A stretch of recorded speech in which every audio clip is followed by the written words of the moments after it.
Hello, everyone, and warm welcome to the Matchbook Horse Racing Podcast. And we've got a really good weekend's racing for you. Not quite the quality of the Dublin Racing Festival, where we had a fair pod last week. Steve Jones was in very good form, and he's just described Irish racing as a piece of piss for all our Irish viewers out there.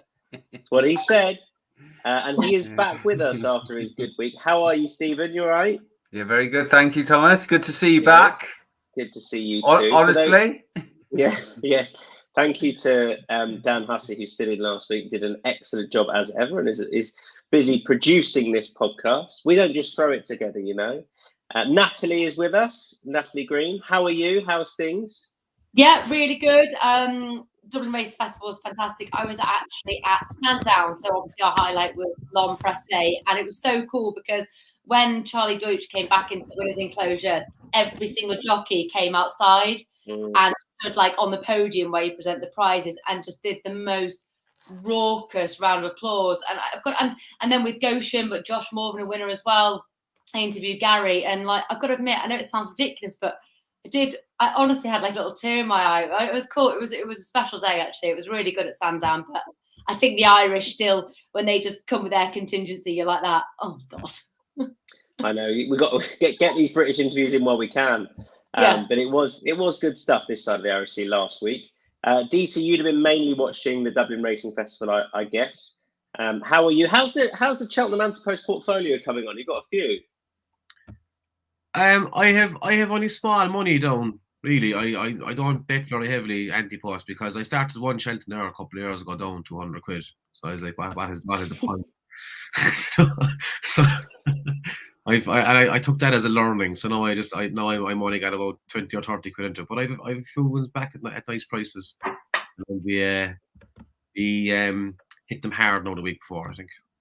Yeah, fair enough. I've got a few, but I've kept it pretty quiet this year.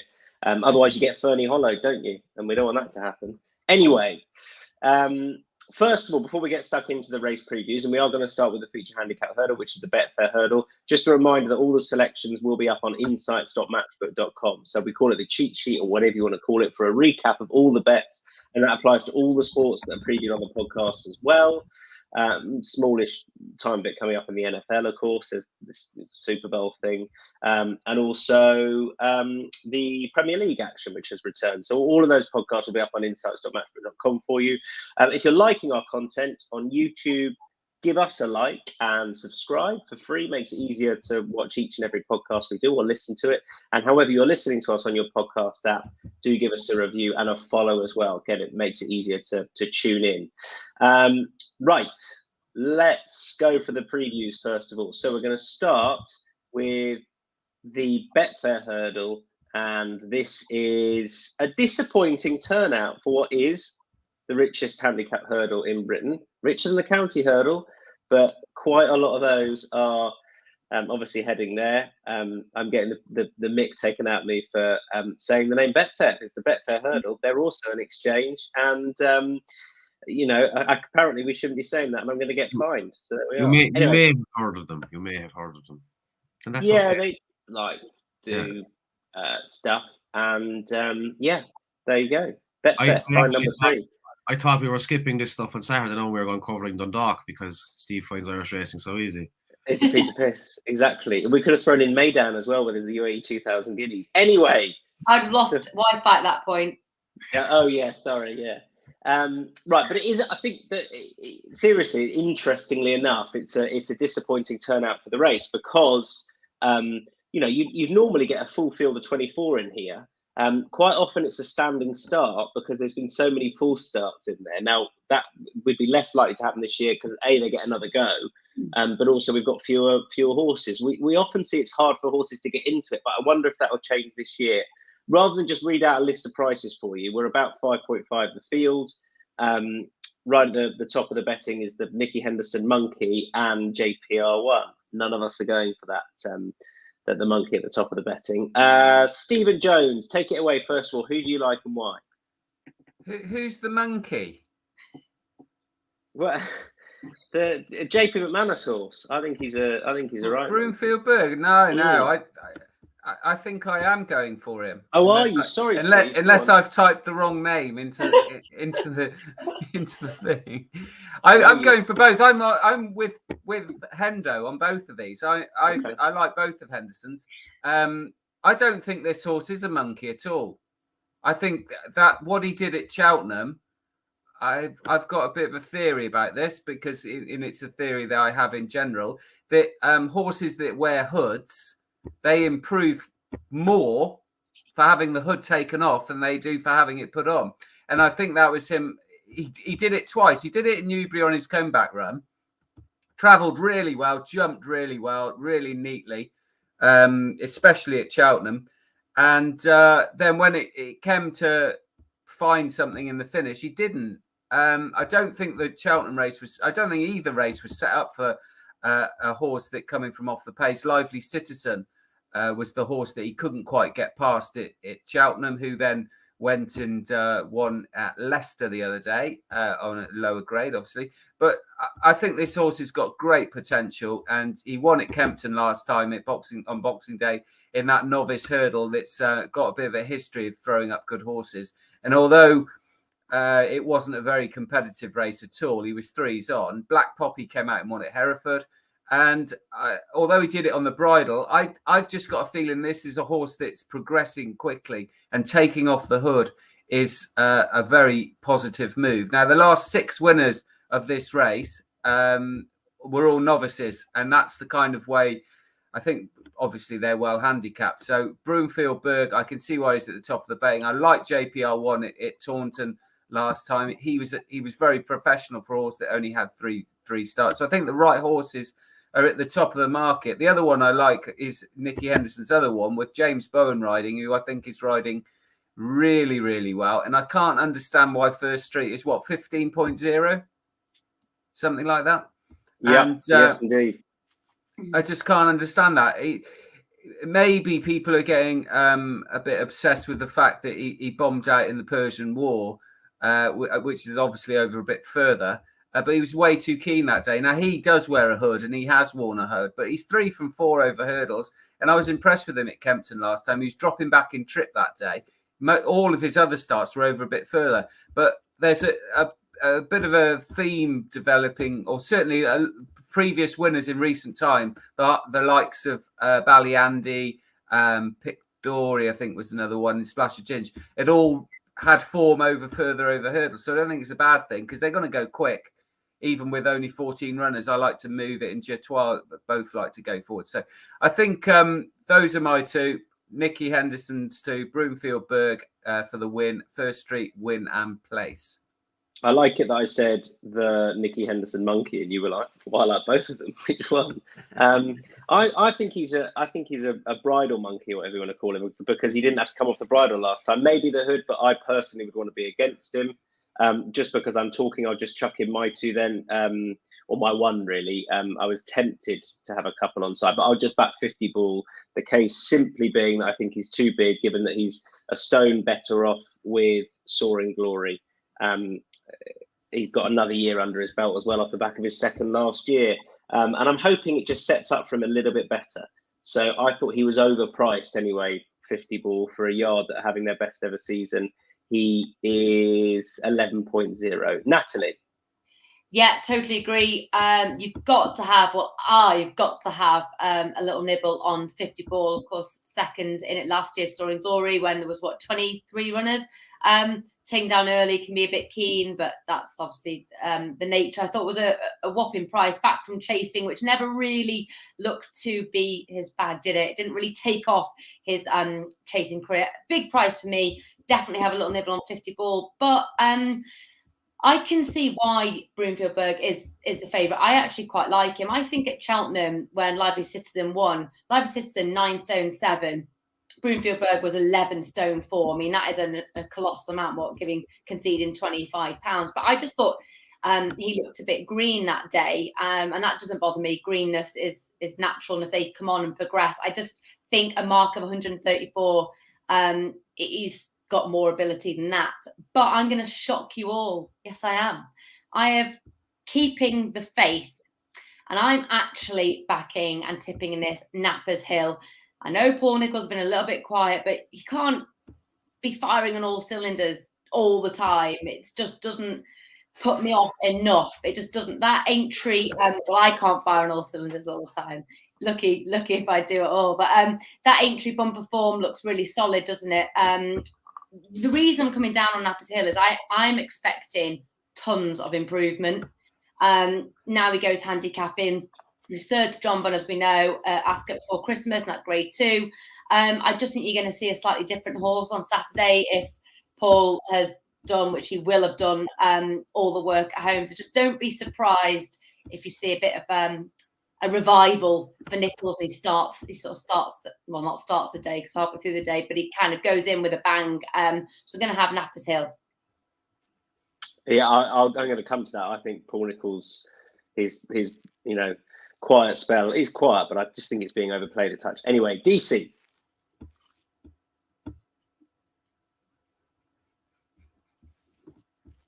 How long should we let him go on? How long? Welcome back, Dees. Nope. I know he's still not there. Oh, he's not. I clicked it twice and clicked it back on again. Hey! Well done. Well To be honest, that's the most I've understood of you for ages. Oh, fuck off, Shawsy, mate. Pardon my French. I should have muted for that as well. As I was saying, it is a bit disappointing the number of horses in this field, but you could actually make a case for pretty much all of them. I think it's a really good renewal, and there's no kind of fillers here. And every single one, you've made great cases for all your ones. My first horse was First Street that Jonesy has made a great case for. I just think that he's a very big price for this. I think James Bowen is one of the best jockeys going. I don't think that's negative that he's on him instead of Nico. Double figure price. Second one after win surgery as well, so he should improve a bit for that, hopefully. And yeah, Hendo has a great record in the race. The other one then I'm going to put up a big one is Lord Baddesley, Chris Gordon's horse. Now, Chris Gordon has a good enough record in this race. He's had a placed horse the last 2 years.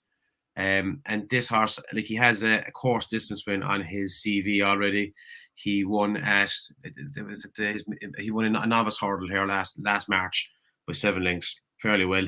He was third over Christmas there in Kempton behind Roland Ward, and he was a very sharp price to win the race that First Street won in Kempton on the 15th of March. Completely bombed out that day, but he is a massive price for this. I think that he's creeping at the bottom of the weights. Well worth a small win bet and a nice place bet if you're getting 4 or 5 places, I think.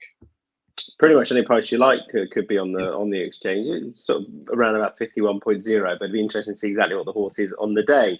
A big price shout from you there. That is the Betfair Hurdle done. Tick. Yes, we move on. We're going back to Newbury then, and going back to the start of the day as well. This is the Novices Limited Handicap Chase, where we have Brave Man's Game rocking up. Who knew? Grumpy Charlie, is that horse is 1.91. Grumpy Charlie is 6.0, as is Pat's Fancy. Fern Hill 13.0. Out the weights, as is Galley Hell and IK Brunel. So, Nats, take it away and sum this up. I know that DC's not approaching this from a betting angle. I wasn't either. Steve has said Brave Man's Game will win, but he's not going to have a bet. Are you going to have a bet on something? Yes, because it's fun, isn't it?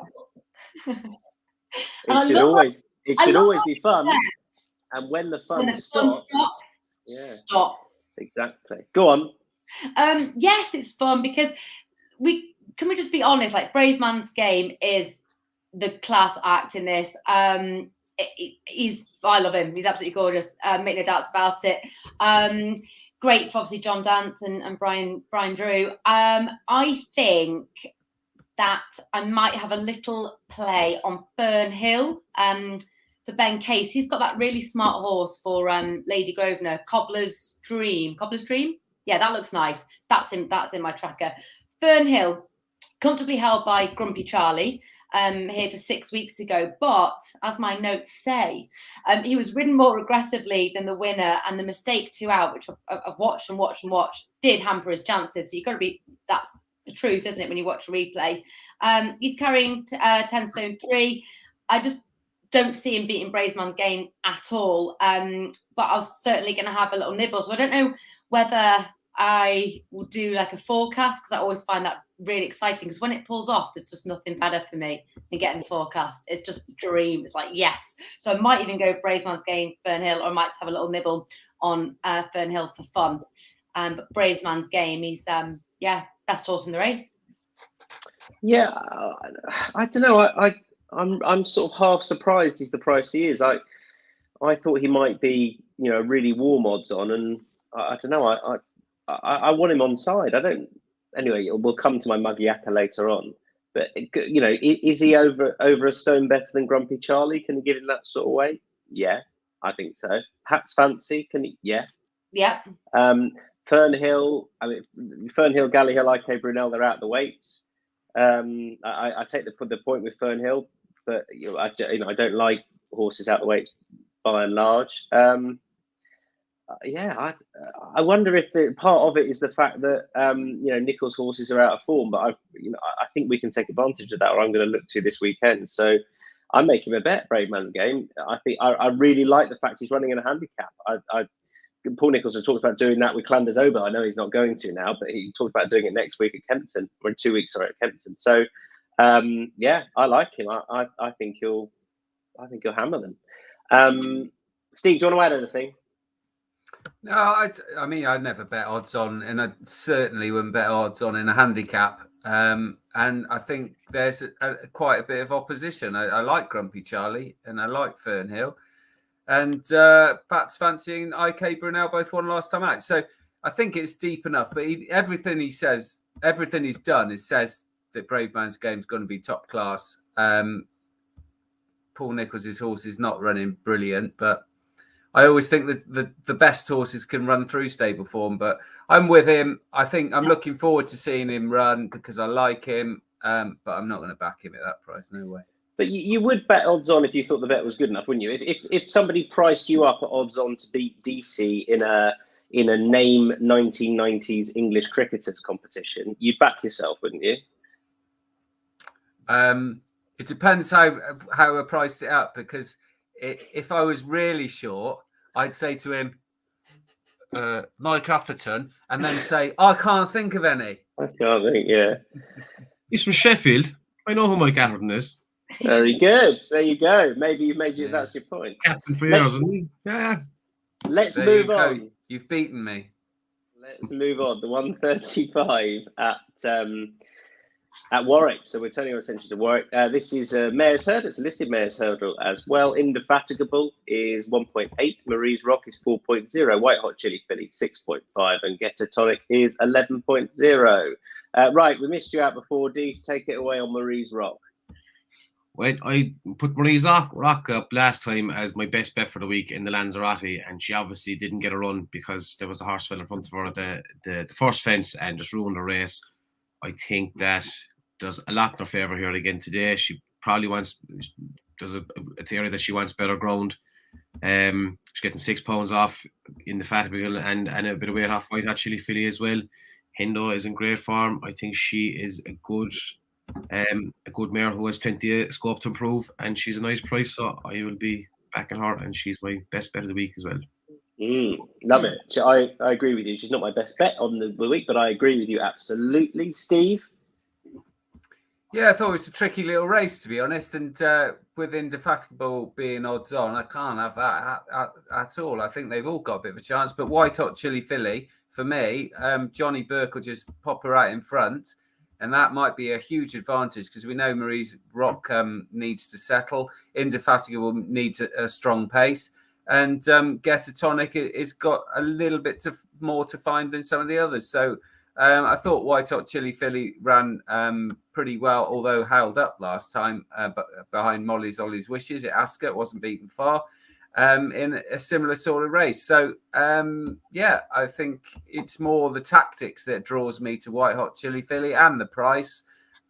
So I am with White Hot Chili Filly. White Hot Chili Filly for you at 6.5. Nat? I'm just throw this in the bin because my best bet was Ollie's Wishes. So obviously that's not in it.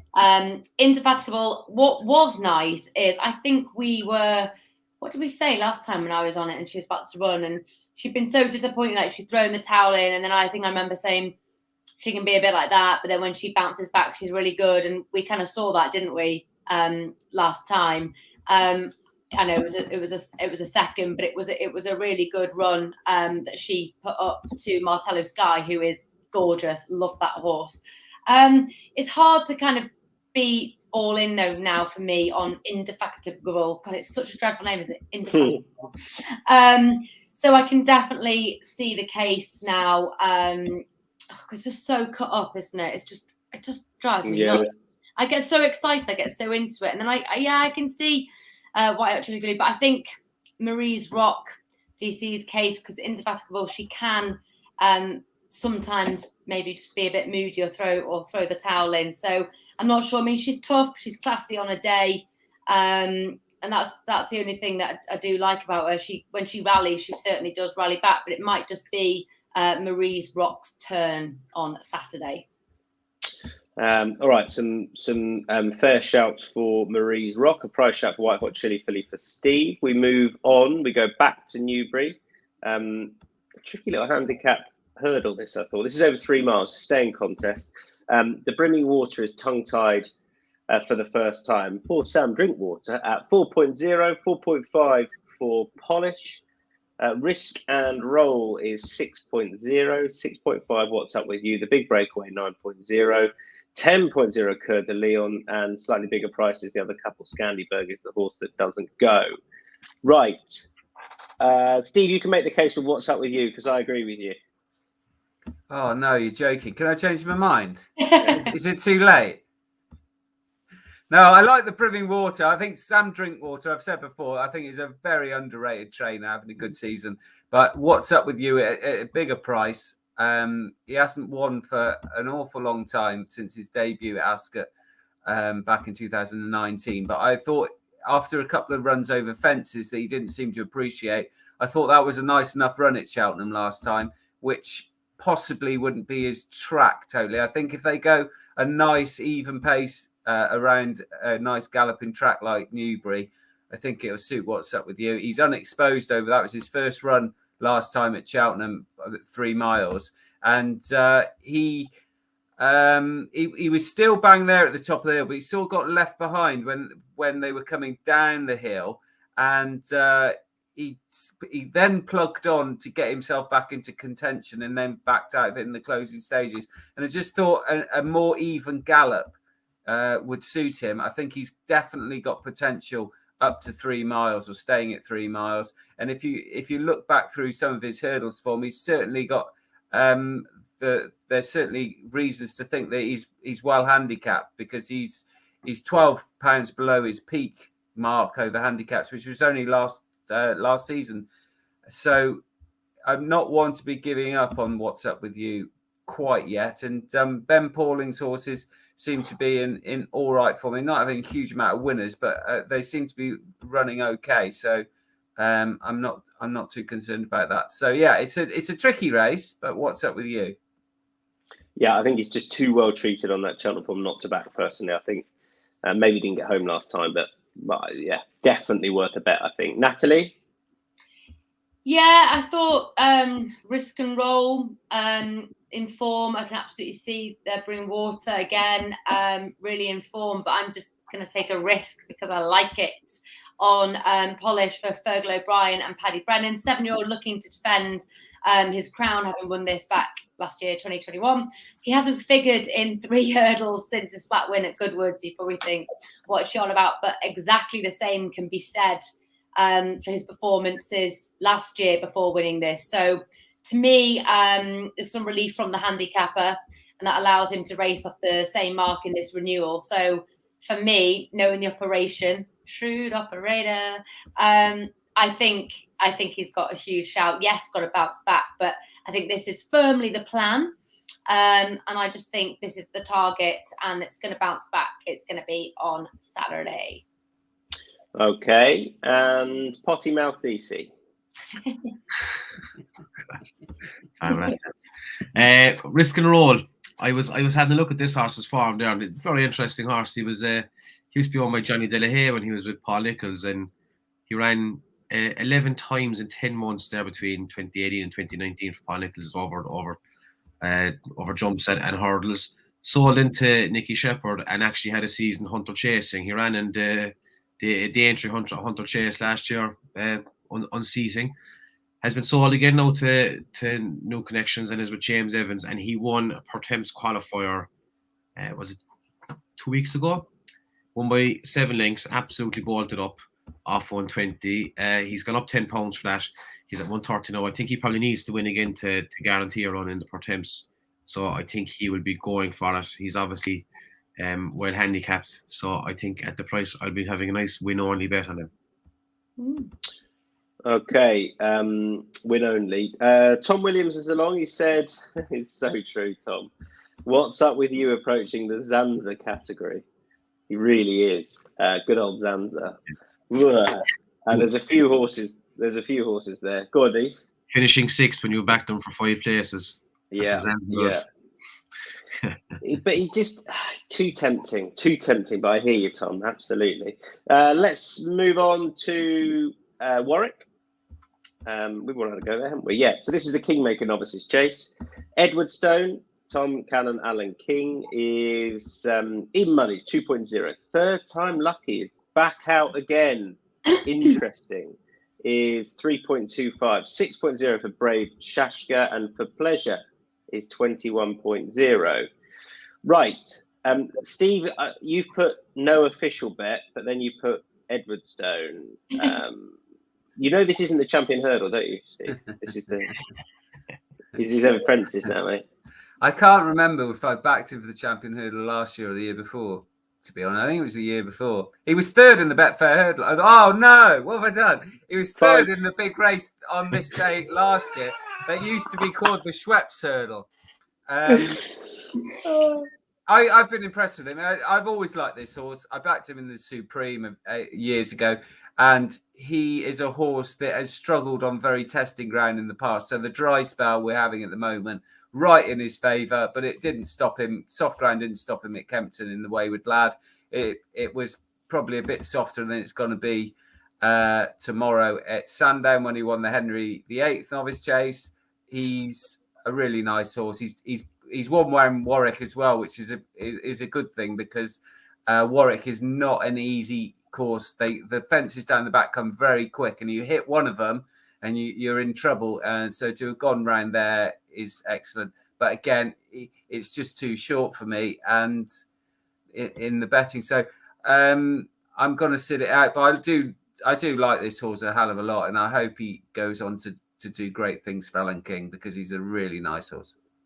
Yeah, I agree. I think he's fair price at 2.0. He's.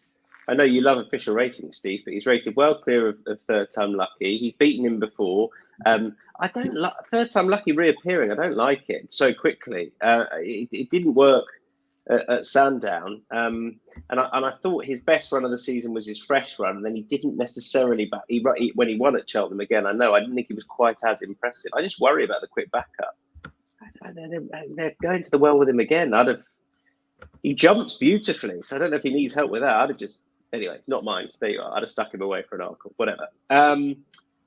So yeah, I think Edward Stone's a fair play, to be honest. I think he's a fair bet. Natalie? Yes, of course I like Edward Stone, big Arkle Hope. It's nice, isn't it, for Kingy? He said that he's in really good order and he worked really well on the grass and pleased Tom Cannon in a schooling session. So they're all the right notes that you like to hear. Kingy's always been keen to go to Warwick because he just said that Edward Stone can get really fresh. So he didn't want to go straight for the Arkle, which makes complete sense because you do worry then that he could boil over what we call it with horses, that you just get them too well. They almost go over the top. But with that in mind, my theory is I was going to go with Brave Siska in this race because if Edward Stone is too fresh, like he can be just quite well, I think Kingy's actually said like a bull in a china shop. He genuinely has actually said that. So if that's the case, and obviously I haven't seen him since around Christmas time, I just thought Brave Siska looks the main danger to Edward Stone. He quickly left behind a modest chase debut at Chepstow in November, completed that hat-trick over course and distance last time out. He jumped well, he jumped fluent, things that you like to see. in these novice chasers. He just looks to have plenty of ability, plenty of natural ability. So in my theory, if Edwardstone is a little bit fresh and just getting him right on point for Cheltenham, I was hoping maybe that the Kingmaker is the chance for Brave Siska to get a win, because I don't actually think he's a better horse than Edwardstone. I think Edwardstone is a better horse than Brave Siska, but I think Saturday, the race and the way I think it might pan out, maybe will go in Brave Siska's favour. So that's my bet. And Deasy, you are with Third Time Lucky. Yeah, it's not like the Skeltons to run their horse every week and run him into the ground, but they're doing it again with this guy. I'm not too pushed about or not too upset about the 14-day turnaround. Dan Skelton came out recently and said that he didn't really want to run him against Edwardstone the last time, that the owners wanted to run him in that race, the Henry VIII. So that's why they ran him, and he didn't do very well. But thought the last time there at Doncaster he was very good. I don't think he had a hard race at all. For pleasure fell at the last fence. For pleasure, my Arkle tip fell at the last fence and left him alone. But he was going to win anyway. I think he's a much better chaser than he is a hurdler, and he's just a bit of value against Edwardstone. I think they're two good horses. I think they're probably clear the other two. And just if I was going to back the bigger price, take a bit of value, I think he'll go very close. For pleasure still in the Arkle. 51.0. Yeah. Don't give up yet. I've had a bit of that. Hasn't shortened then. He's going to order that. Love it when that happens. That's post betting. We move on to the Denman Chase, 2 miles 7.5, officially 3 miles for this, where Clanders Oboe is 2.0, Royal Pagai is 3.5, Imperial Aura is 8.0, Eldorado Allen 11.0, Darasha Counter 26.0. Okay, I'm up against you lot here. So who wants to make... Deasy, you can make the case initially for Royal Pagai. Yeah, I was very much against Royal Pagai in last year's Gold Cup. I thought it was ridiculous that they ran him there, and it was far too much. That proved to be the case. And I just thought the last time he ran there it was an awesome weight carrying performance. He was very good, and Sam Brown had a cracker of a race, but Sam Brown was very well handicapped, and that was perfect conditions for him. I think Royal Pagai could be a really, really good horse, and he's on the up. And even if Paul Nicholls wasn't in questionable form, I would have fancied Royal Pagai against them. And that was basically my thinking behind it. The rest of them are good as well, but I think that Royal Pagai could actually have a big shout in the Gold Cup this year. And I expect a big run out of them this week. David Pinman says, can't make up my mind on the Denman Chase. Don't really want to back any of them. Sometimes there are those races where you're just like, nothing's going to win. Steve, Royal Pagai? Yeah, want to be against Clanders Oboe a little bit. I know he finished the last season very strongly, winning at Aintree and Punchestown, but he was beaten in this race last year by Secret Investor. Well, I think Royal Pagai is a better horse than Secret Investor, with more and still unexposed, really, at this sort of level, because his only 2 defeats, like Dee said, came in the Cheltenham Gold Cup last season, and then first time up in the big chase up at Haydock, the Aplutard one. And Royal Pagai, I thought I was against you. You avoided another fine there. I'm impressed with myself there. I've not been impressed with myself like that for a long time.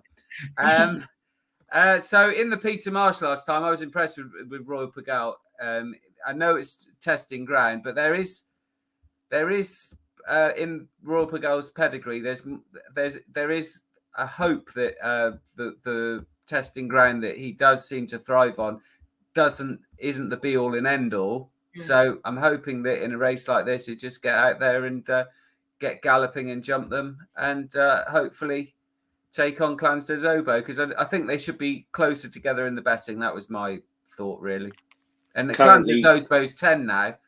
He's been on the go a hell of a long time, and with Paul Nicholls seemingly out of a bit of form, I just thought he was way too short again. And Royal Pagai certainly a horse that you can see being a big threat to him. 2.0 versus 3.5. Natalie, you're with 3.5 again about Royal Pagai?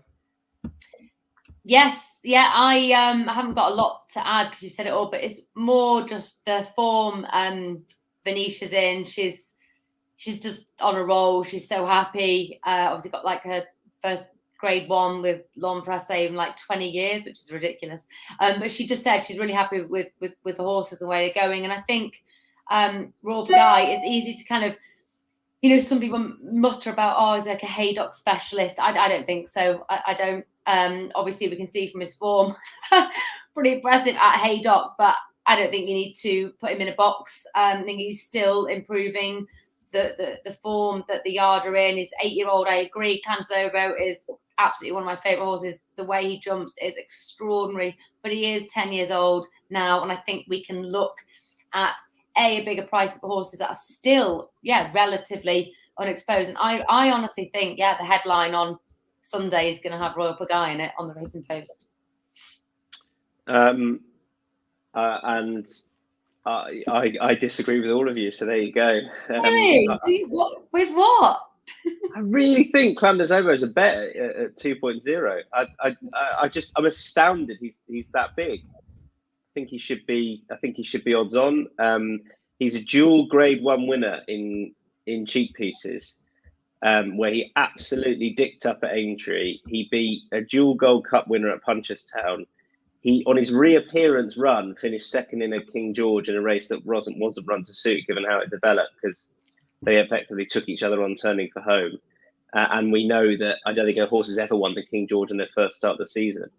And I do think Royal Pagaille is an easy ground Haydock specialist. I think he's got a long way to go before he proves himself as a grade 1 performer, which is what Clanderzobo is. And I feel like the Nichols form thing is built into the price. I mean, he did have Dolos win at 15.0 Nichols at the weekend, so I don't know.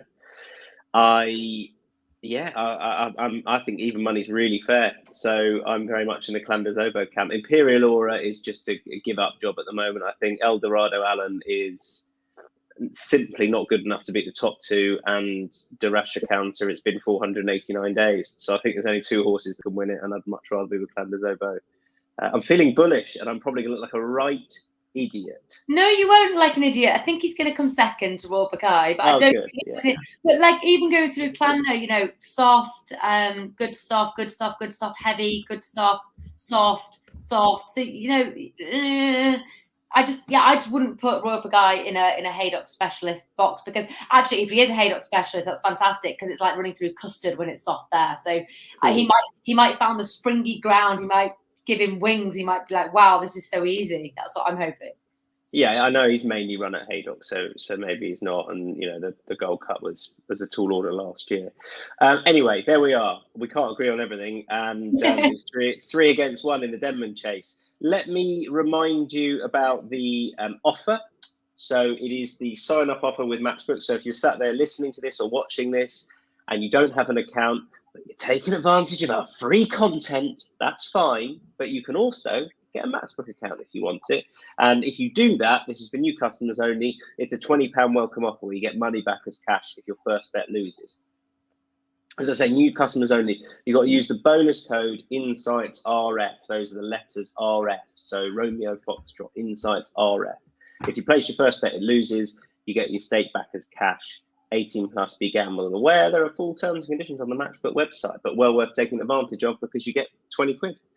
It's money back if you're as cash if your first bet loses, and it might win. So happy days. We'll do if you back Clanderzobo. Steve, you wanted to ask a question. The moment's sort of passed, but that was my best bet of the weekend. Really, is win, lose or draw. You to look like an idiot, but the gag's sort of gone now. Yeah, I still found it quite good. Not bad. Right, on we go. Back to Warwick we go. We've got 2 more races to preview for you. Then we'll have the best lays and the best bets as well. Warwick then. This is the... am I going to Warwick, or am I confused? Yeah, I thought we were doing the... Game Spirit. The Game Spirit, you see. And that is why Dan Hussey's such a nice guy, because he didn't let me drown just by putting the banner up for the Game Spirit. He let me work out that I was looking like an idiot. and then I've worked it out. And I think, to be honest, I've got away with it. So the game spirit, Jonesy. Nap landed there on a Sunday, Thursday. Peaked early again, Tom. The game spirit is the 3 o'clock, and So Royale is 3.5. Tell you what, it's not a big field, but it's open. It's 3.5. 3.75 is Hitman. Funambule Cibola is 4.0, and Sky Pirate, wait for the Grand Annual, is 6.5. Right. So Team So Royale, first of all, Deasy. Oh, look, I go to George. I'm not really that pushed in So Royale. I got something in this race. Steve. I was quite keen on Editor Deasy, who would have set a good pace in this, and he's come out. But they can all, like Dee said, Sky Pirate needs a strong pace and is probably being teed up for the Grand Annual. Funambule Cibola won well at Doncaster, but beat the Big Bite before midnight, and I don't think that form is graded form. Certainly, Hitman. Not convinced by him at all. And So Royal, who has been running really well over hurdles this season and is just about the best 2-mile hurdler in Britain on good ground, won this race last year and was unlucky in the Champion Chase. He's a cracking horse. He's so versatile, and he'll get his conditions, and I just think he'll be too good for them. I think it's quite a straightforward race now. Yeah, fair enough. Natalie? Yeah, So Royal's definitely going to have his conditions, which is a huge plus. I was really warm on Editor Deasy, that front-running style. So the race has kind of changed complexity slightly for me. But I don't know, there is something about this Funambule Cibola, and it was at Doncaster, which I agree that wasn't the best race. So how do we pick it apart? Well, how I pick it apart was the tenacity and the rallying at the end. I mean, this is a little horse that was on top weight at Doncaster. I loved watching that race. It ran at a really good gallop, didn't it? And he sort of looked to relish the drop back to that 2 mile for the first time since giving Shishkin a race at Aintree in April. He rallied really well. He's small, he's compact, he's a little agile thing, and he's just so like fit as a flea. But so is So Royal. So it's kind of like, I think So Royal's a better horse, but I just sometimes think with the running style of this Funambule Cibola and the form that the horses are in, he can just like creep into it, and then when he's told to go and he's got to get in front, you should just watch it. He won't stop. It just doesn't stop. It just keeps on going. So I was pleased enough with that top weight performance at Donny last time, and why not? Because it's a slightly bigger price. What have you got there? Can't open my phone. Funambule 4.0. Oh, okay. So there's not a lot in them, is there? I'm going to stick. I'm not going to change now. So Funambule Cibola for me.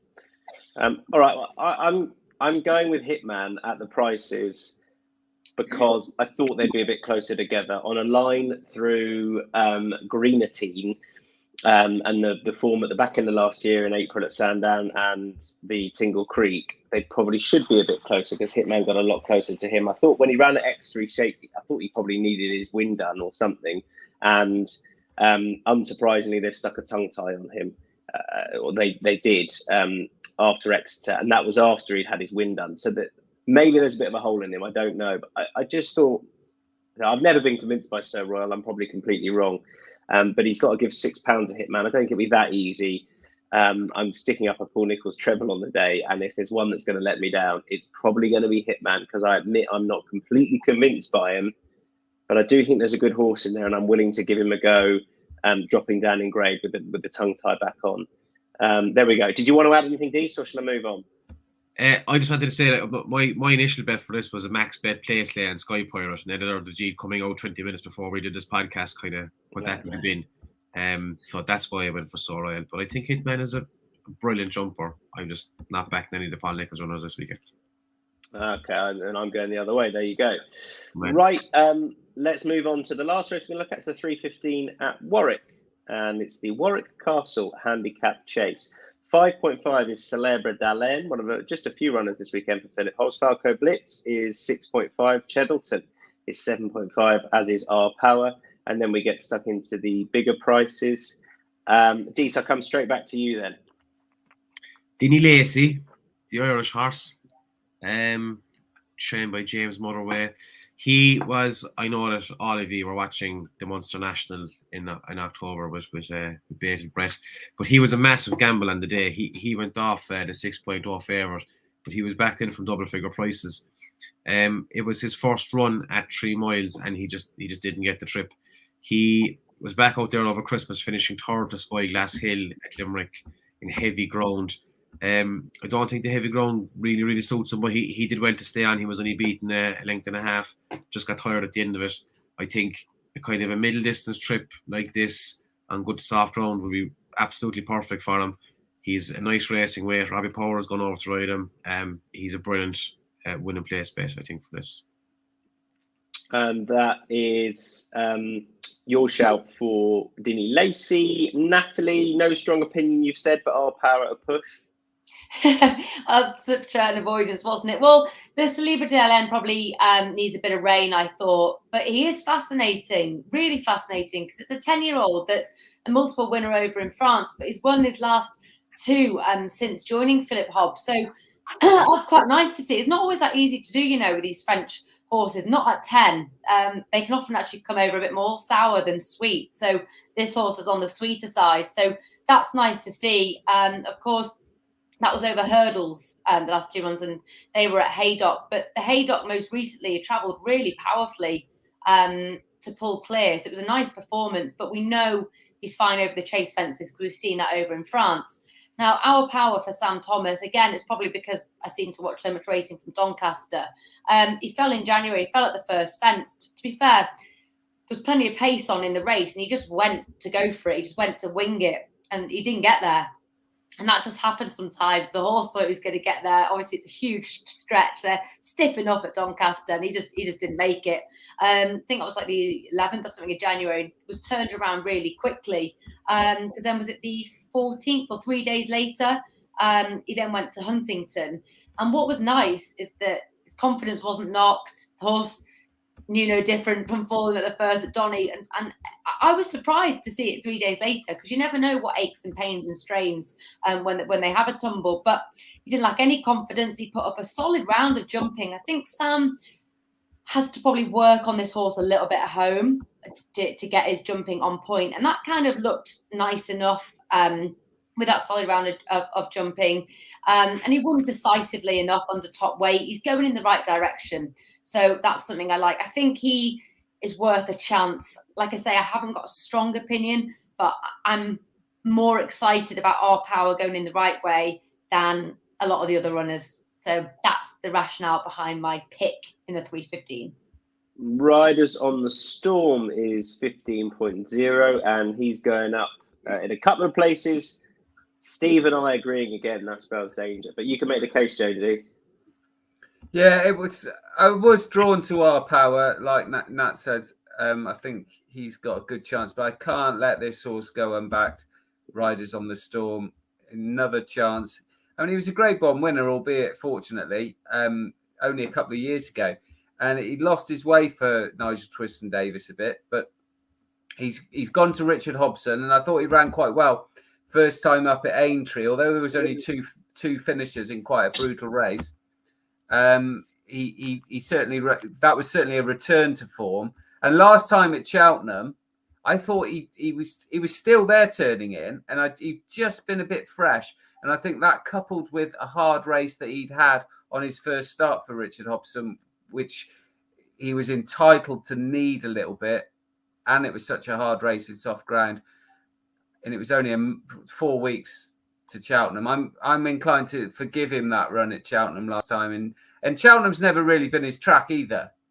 And although the ground could have done with being most of his form is on testing ground, I think he's a well handicapped horse who has got the potential to kick this lot out of the way. And if he does that, then he's going to have a good chance at a big prize. So, yeah, I'll take a chance with Riders on the Storm.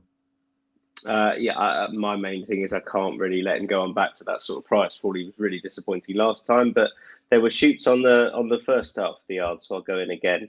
Right, best lay time, people. Best lay. So, Nats, I know you've got nothing. I was going to have absolutely nothing until Steve reminded me about Broomfield Berg, who I think will come there on the snap, and then he'll get challenged because he's a bridle monkey or bridle pony, whatever you want to call them. And then when he comes off, he'll find nothing. So the way I'd approach it is I would want to lay him on the Matchbook exchange at odds on. When he hits odds on, lay away would be my plan. Broomfield Berg laying at odds on in the run if he hits it, because I'm just not sure he will find anything. Steve, your lay. Indefatigable, because I think there's a couple of live ones in there, especially White Hot Chili Filly and also Marie's Rock. And I think there's a danger that she'll go moody. She definitely, this is the short side trip for her. She would like a bit further and a stronger pace. So I can't have her at odds on. And Dease, you're looking at that 3:15 at Warwick. Yeah, I think Cheddleton is a place lay, and you can lay him for the race as well if you like laying horses at 6.0. But if you're going to get 3 places on this, he should be around 2.5 to place. I would lay him. This is his first run over an extended trip. He's only ever run about 2 miles. 2 mile 2 was the furthest he's gone. The last time he ran at Warwick, he finished 32 lengths behind Mankind. I don't think he handled the jumps in the back straight at all. It just all happened too fast for him. I think that I wouldn't be laying him at any more than 3.0, but I can't see him finishing in the top 3 in this. I think there's a few other good horses in it. So place laying Cheddleton. Place laying Cheddleton at less than 3.0 and at 3:15 at Warwick. And we come to best bets. So best bets on or for the weekend. Natalie, first of all, your best bet is who? Royal Pagaille. I'm going to go for it. The 8-year-old taking on the beautiful Flanders Oboe, who, don't get me wrong, is a phenomenal horse. But Royal Pagaille, I feel like this is his time. Yards in form. So much like about this horse. Still untapped, in my opinion. And I hope that this kind of gets rid of all the haydock conversations, and Royal Pagaille will firmly be on the front page with a success. Steve, your best bet this weekend? A lot of tricky races, a lot of really small fields, which is a bit of a worry for jump racing going forward. But the most straightforward race for me is So Royal in the Game Spirit. Deasy, your best bet? My best bet is Marie's Rock in the 135 Warwick. We're going to get the Lanzarote hurdle money back. I think that she's probably the best horse in the race, and she's going to land Steve's best lay as well for him. So 2 thumbs up. Which is indefatigable.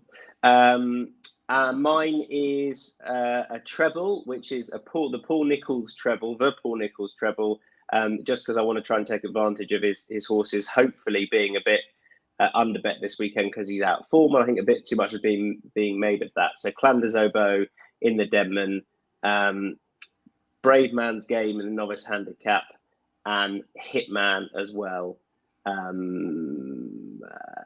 Who I think is the one that's going to let me down. But yeah, I was going to say, I think that's the one. I can see the other two. I'm worried about Hitman, but I do think he's overpriced up against Surreal. There you go. I also wanted to mention Nicholson at Exeter in the 2 o'clock on Sunday. Ollie Murphy's banging form. This horse is stepping up in trip. I know it's only a furlong. I wish it was further. He's not got a rider dropped up at the moment, so I don't know if he's definitely going to run or what price he's going to be. But I did want to mention him just in case, because he is a well-treated horse up in trip, so I think he's interesting. We're done. Steve, Natalie, Deasy, thank you very much indeed. Have a lovely weekend, all. No, thank you. Cheers. I like the way you couldn't fancy any of Ollie Murphy's horses, so you had to move it on to Sunday to put one up. I thought you were going to go a whole hour without mentioning one of Ollie Murphy's horses, but you couldn't. My mate Ollie. My mate. I tell you, Swinging London, I found that at 1.5 or whatever it was yesterday. Anyway. You stick with it. I'm like that about Donald McCain and Brian Hughes, and hey, look at this season. So look at the season. With it. Good. Steve?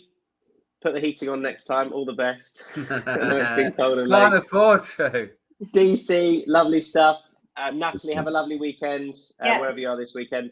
Thank you, everyone at home, for watching. Don't forget to go to insights.matchbook.com for a recap of all of the bets and give us a like, however you are listening or watching. Bye all.